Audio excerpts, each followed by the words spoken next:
Bienvenidos a Melodía y Comunicación, el podcast que mezcla las teorías comunicacionales con la música. Y en el día de hoy analizaremos la obra de Still Life, de la aclamada banda de metal Opeth, analizada desde la espiral de silencio como una representación musical de las consecuencias del extremismo religioso y el conflicto entre la conformidad y la autenticidad individual. Siéntate cómodo que en el capítulo de hoy profundizaremos en esta teoría de la comunicación política a través de uno de los álbumes conceptuales más trágicos de la historia de la música. El álbum narra la historia de un hombre que regresa a su pueblo natal después de haber sido exiliado por sus creencias ateístas. A lo largo del álbum, el protagonista enfrenta la hostilidad y el rechazo de la comunidad, lo que lo lleva a una lucha interna y externa por su identidad y sus creencias, dejando atrás a su amor de su vida, Melinda, que mueve la historia de este álbum. Antes de seguir, tenemos que saber cómo funciona la espiral de silencio. Esta teoría, propuesta por la politóloga alemana Elisabeth Noelle-Neumann, se centra en cómo las opiniones predominantes en una sociedad pueden influir en la disposición de los individuos al expresar sus opiniones propias, especialmente en debates cargados de moralidad y emociones. Según esta teoría, las personas tienden a guardar silencio cuando perciben que sus opiniones son minoritarias o impopulares, por miedo al aislamiento social. Ahora bien, la conexión entre la teoría de la espiral de silencio y el concepto del álbum se puede observar en tres aspectos muy importantes: el miedo al aislamiento social, la influencia de la opinión pública y la lucha interna y externa del protagonista. Pasemos al primer punto. Al igual que la teoría de Noelle-Neumann, el protagonista del álbum experimenta un fuerte miedo al aislamiento social. Su exilio inicial y el rechazo que enfrenta al regresar reflejan cómo las opiniones y creencias minoritarias pueden llevar al aislamiento y al silencio. Esta teoría indaga cómo las personas tienden a ocultar sus opiniones menos populares para evitar el aislamiento social y el rechazo. En concreto, Elisabeth Noelle-Neumann desarrolló esta teoría como una explicación de cómo las opiniones públicas predominantes pueden ejercer presión sobre los individuos para que conformen sus puntos de vista de acuerdo con la corriente dominante. Y es que, según ella, la teoría tiene una profunda necesidad de pertenencia social y temen a la marginación. Una de las claves de la teoría de la espiral de silencio radica en la noción de que las personas están constantemente evaluando el clima de opinión en su entorno social, en particular cuando perciben que su opinión difiere significativamente de la opinión mayoritaria, experimentando un temor al aislamiento social. Como resultado, tienden a suprimir sus opiniones y a conformarse con la opinión predominante, incluso si no están de acuerdo con ella. Esto se puede ver muy fácilmente en el tema inicial Temur, donde el protagonista renegó de la religión de su lugar donde es originario. Ahí fue llamado impío, raro y profanador, y fue marcado con sangre febril, abatido, quemado, cubierto con barro y desterrado del pueblo, torturado y desterrado por su ateísmo, teniendo que dejar su tierra y a su amada, la doncella y motivador esencial del cuento. Aunque puede llegar a sonar exagerado, aún hay países en los que ser ateo está castigado por la pena de muerte. Por ejemplo, un 85% de los musulmanes en Egipto, un 8% de Jordania, un 51% en Nigeria y un 30% en Indonesia apoyaban en el año 2010 la pena de muerte para los apóstoles, según una encuesta del Centro de Estudios Estadounidenses Pew Research Center. La Sharia, la ley islámica, asume que los hijos nacen con la misma religión de sus padres, por lo que los ateos son culpables de apostatar un crimen contra Dios. Si bien no se especifica en qué época está ambientada la historia, es fácil encontrar ciertos paralelismos con el rechazo del ateísmo de parte del pueblo y el cómo el protagonista es marginado por su lugar de origen. Ahora bien, pasemos al punto número 2, la influencia en la opinión pública. La comunidad en el álbum representa la opinión pública dominante, que rechaza cualquier desviación de las normas establecidas. Este rechazo colectivo refuerza el silencio del protagonista y su lucha por expresar sus creencias. La forma en que la opinión pública actúa como forma de control social al plantear que las personas adaptan su comportamiento a las opiniones predominantes en su entorno. Se trata de una tendencia natural que los individuos tienen frente al aislamiento que podría comportar expresar opiniones minoritarias.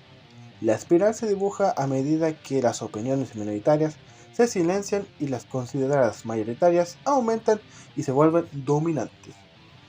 Esta habilidad les permite evaluar qué opiniones son consideradas aceptables o rechazadas por la mayoría, lo que a su vez influye en su disposición a expresar o silenciar sus propias creencias. Además, la teoría reconoce la existencia de una jerarquía de opiniones, donde algunas perspectivas gozan de mayor aceptación social que otras. Esta jerarquía no es estática, sino que se encuentra en constante evolución, impulsada por las interacciones sociales, los eventos significativos y la influencia de los medios de comunicación. En la tesis de Elizabeth Noel Newman, directamente menciona que la opinión pública es, en esencia, un mecanismo que hace posible la cohesión y la integración de sociedades y grupos, de las que depende la supervivencia de la comunidad y su capacidad de acción. Un ejemplo dentro del álbum sería la canción Serenity Painted Dead, donde se describe el caos musical y literario, donde el consejo, donde se le dice así tal cual al grupo religioso y antagónico del álbum, encarcela a la amada del protagonista y siendo condenada a pena de muerte. Esto debido por su infidelidad a la iglesia y por relacionarse con un exiliado. Esto no les recuerda cómo en épocas anteriores las mujeres eran acusadas de ser seres malignos y adoradoras del diablo y debían ser purificadas a través del fuego. Bueno, les haré una pregunta. ¿Cuáles eran los motivos por los que se acusaba la brujería a las mujeres en la época histórica? En esto, tanto las naciones católicas, que ejercieron una gran influencia en toda la Edad Media, como las protestantes, que empezaban a adquirir influencia a mediados del siglo XVII, enfrentadas por intereses económicos y políticos, se unieron para perseguir a las mujeres consideradas brujas. A pesar de que no se cuente con los testimonios de las víctimas de la época, porque los juicios casi nunca eran registrados, se sabe que las acusadas eran mujeres rebeldes que cuestionaban las costumbres de la época, discutían y vivían libremente su sexualidad, fuera de los vínculos de matrimonio y su reproducción, como señala la historiadora Federici. La caza de brujas fue, por lo tanto, una guerra contra las mujeres. Fue un intento coordinado de degradarlas, demonizarlas y destruir su poder social. Al mismo tiempo, fue precisamente en las cámaras de tortura y en las hogueras en las que murieron las supuestas brujas, donde se forjaron los ideales burgueses de feminidad y domesticidad. La relación que hay entre lo sucedido con Melinda y lo que dice la historiadora Silvia Federici es un gran ejemplo de cómo la influencia de la opinión pública suele marginar bastante a aquellos que piensan diferente. Y hablando de pensar diferente, vayamos al último punto, la lucha interna y externa. La narrativa del álbum muestra la lucha del protagonista tanto interna como externamente, para mantener su identidad y creencias frente a la presión social.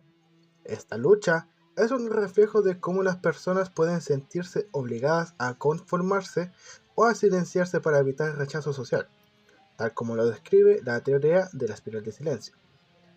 En la vida pública de las personas, lo usual es que se expresen opiniones cuidadas y acordes a lo que se piense concuerde con el sentir de la mayoría de la sociedad en un tiempo y un lugar determinado.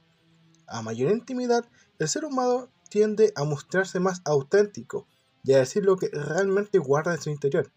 Para este ejercicio resulta fundamental una lectura en tiempo real del entorno del aquí y del ahora. La razón de esta conducta se explica en el miedo a ser excluido del grupo social y a la necesidad de aceptación dentro del mismo.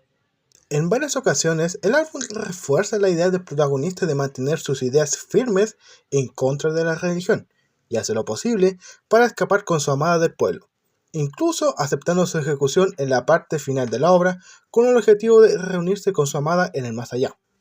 Mikael Åkerfeldt, vocalista y compositor de la banda, afirmó en una entrevista que la historia está más basada en un personaje principal, que es desterrado de donde vive, porque no es religioso.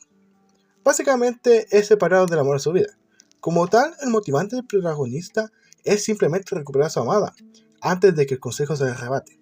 En conclusión, la teoría y el concepto del álbum están intrínsecamente conectados a través del tema de la lucha interna y la presión de la opinión pública. Ambos exploran cómo las creencias y opiniones minoritarias pueden ser silenciadas por las influencias dominantes de la sociedad, llevando a una lucha interna y externa por la identidad y la expresión personal. Como tal, Still Life no busca criticar la religión en sí, sino más bien en gran medida se enfoca en el protagonista volviendo a su pueblo después de un exilio. Es el motivante de su destierro lo que conecta la teoría con el concepto del álbum, y aunque no tenía la intención de hacerlo, logra hacer una interesante conexión con esta teoría. En conclusión, desde la teoría de la espiral de silencio, Still Life refleja cómo las creencias minoritarias enfrentan la marginación en sociedades dominadas por normas rígidas. La historia del protagonista exiliado por sus ideas y rechazado al regresar a su pueblo simboliza el miedo del aislamiento social y la presión de la opinión pública para conformarse. Canciones como Temur y Serenity Painted Dead muestran cómo el rechazo y la persecución alimentan una lucha interna y externa por mantener la identidad y la autenticidad frente a la opresión. La narrativa conecta con la espiral de silencio al destacar cómo las creencias divergentes son silenciadas a favor de las opiniones dominantes. Y aunque Still Life no critica directamente la religión, aborda temas universales como la intolerancia y el costo de desafiar el status quo. En este análisis posicionamos al álbum como una obra que, a través del metal progresivo, explora profundamente las tensiones entre la conformidad social y la libertad individual. Muchas gracias por llegar hasta el final. La producción, locución y guión para este podcast fue parte de Lucas Bruce González. Todas mis fuentes salieron gracias a la tesis de la politóloga Noel Newman, La espiral de silencio, opinión pública y nuestra piel social. Y recuerden seguir comunicándonos a través del arte.